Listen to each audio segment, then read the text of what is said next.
I've talked about how you can plasterboard and then skim plaster your walls as a DIYer. Now, adding to that, if you're also able to know where and how to use bonding plaster, so great for covering up a load of discrepancies before you start your plaster skimming. Well, it's a really useful skill to have in your self-build knowledge set. And the great thing is, it's not too difficult to get right.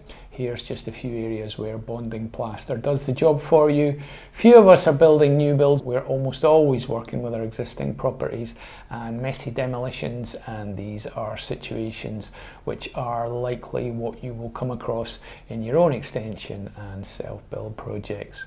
Here I removed this wall in order to create a larger hall and a smaller bedroom so I can add a staircase for this attic conversion. But how to fill this horrible big hole where the wall used to be? For larger areas like this, I'll sometimes mix up bonding with a couple of scoops of board finish if I have some for the second pass to aid in smoothing on, and I'll add the second coat. Then I'll wait for it to get sticky and start to set.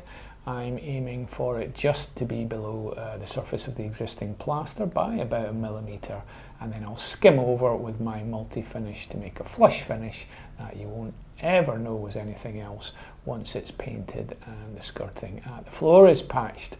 See my other video here for how I skim coat onto plasterboard and into bonding. And if you can, hit me a like, it really does help. Now, the next use of bonding is at junctions where there are big gaps, such as where this new partition joins the old stone wall which has been broken into. Here I'll fix some plasterboard first, fix some plasterboard offcuts as backing. We need to be able to press against something as we trowel in and give the mix something to sit against, which will create the substrata for my bonding. And I'll remember to add PVA again. If the gap is very jaggedy, I'll run a grinder or multi-tool along it if I can manage the dust. Wherever our new plasterboard stud partitions come in contact with our existing walls, we'll need to start with some bonding before we skim coat the plasterboard with our multi-finish. Having the bonding coat allows us to smooth in the plaster to get a seamless finish, like in this attic conversion where the attic joins into the floor below. Next area where bonding is essential is where you add new electrical sockets. For example, like here in this period house renovation where we are completely rewiring the house with the sockets 450 millimeters above the floor finish, which is what the building regulations now require, and for good reasons too. I'll liberally PVA the walls around all the holes and chases for cables. We actually call these raggles in Scotland. Any areas where I'm cutting into an existing plaster wall, I'll have stripped off all the wallpaper first, and this stage is really essential. The paper will just absorb all the water and make your new plaster coat cure way too quickly. Just wait until the PVA mix on the wall becomes sticky and you'll get a great key for your plaster. No need for any PVA on your lovely new plasterboard walls, however, if you're using bonding there. I'll add the first coat to avoid any plaster drops going on the existing wall if possible. Since we're skimming over the entire wall afterwards in this case, which will mean painting over the whole wall with the PVA mix first, I'm not worrying about how neat the bonding is below the surface, but you could just skim over the chase, I guess, and in that case you would want the top of the bonding to be just below the surface of the existing lime plaster. Here the gap is around 22 millimeters to the finished surface from the brick structure, so I'll build up in 2 coats. And if you want to see more on home electrics and what you can do for your self-build projects, I'll leave some links to in the description. Remember to get a certifier involved for any new electrical works that you do in your own home. Now, once we've cut in and prepared our back boxes, we can go ahead as before. These are smaller areas and good for the self-builder to tackle. Once it's prepped and painted, the only giveaway is the area of skirtings containing the old sockets, and I'll show you how to get rid of those and patch up so no one knows in another video. Bonding is great where the plasterboard is uneven but the corner bead remains straight, creating an unwanted gap. I'll also use it at funny bits like this where the beads aren't quite in alignment. And for this attic conversion, I wanted a swept junction between the coombe, that's the sloping area, and the ceiling, so building up using bonding was the way to go. Don't need PVA if you're just working on plasterboard, as I said before, and just an hour or two later we're ready to add our skim coat and create this impressive loft space with that lovely curved effect at the ceiling. Bonding comes in these bags. It's easy to apply, as I said, and it doesn't need to be perfect.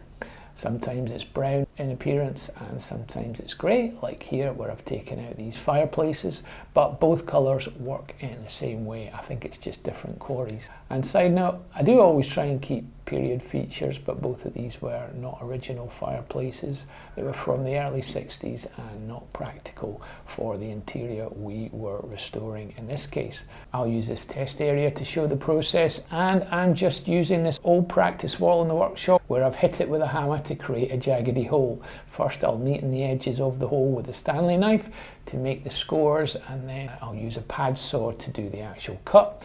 I'll make sure it's clean and spotless. I'll cut and then fix some plasterboard around 50mm below the surface to give me my backing, and then I'll continue by painting on some PVA mix around the edges. PVA deals with existing surfaces where the suction is different from plasterboard. Now I'll mix up my bonding, getting it to about this consistency. Then I will trowel it on in 1 or 2 coats depending on the depth. Anything in excess of about 11mm should be built up in a series of around 8 to 10mm fully keyed coats. A new mix of bonding should be used for each new layer, which can be applied after the previous coat has firmed up. And then with the edge of the trowel, indent around the opening, and we're talking about 1mm if that, a fine amount, just so we can get a coat of skim over the top of the bonding and flush with the surrounding old plaster. Then apply your multi-finish or board finish skim in 1 coat, and then finish off as you do for any multi-finish process. And see my other video about mixing and applying skim plaster. Now 12 to 14 litres of water for a full bag will do your bonding, but mix in small quantities of course to suit your area. The cool thing about bonding is it's a wee bit easier to mix and apply than skim, and it's quicker to set than skim, so I'll be ready with my finishing plaster and aim to get it all done in the same day. In fact, bonding plaster is all around more forgiving than skim to work with for us novices. Bonding can cover a multitude of discrepancies and it's ready to work over with your finishing plasters in a few hours. Getting a smooth finish over a large area can take a bit of practice, so you might want to get up to speed on your main plasterboard areas first by getting a lot of skimming practice before tackling these junctions. Or you could just stick to plasterboard skimming yourself if you're watching my other vids and get a plaster in for the areas where it joins in with the existing walls which need bonding. It's just good to understand where it's needed, and if you're a plasterer or a tradesman, please be nice to me in the comments, but please point out what you would do differently, since I'm trying to show the process in its entirety rather than actually teach you to plaster. You can get loads of great plasterers showing you the actual techniques for plastering all over the great platform of YouTube. Although these techniques have worked for me over the years, I really only tend to get involved with plastering when there's no one else to do it and we're stuck, or where it's my own developments and I'm on a time or monetary constraint. But for the well-informed novice or self-builder, knowing these techniques will help you understand the process, even if you don't go near a trowel. Just use the overview to help you price and manage a project. And I hope you can see bonding plaster really will save you. Please hit the like button, subscribe for more, and thanks for staying till the end.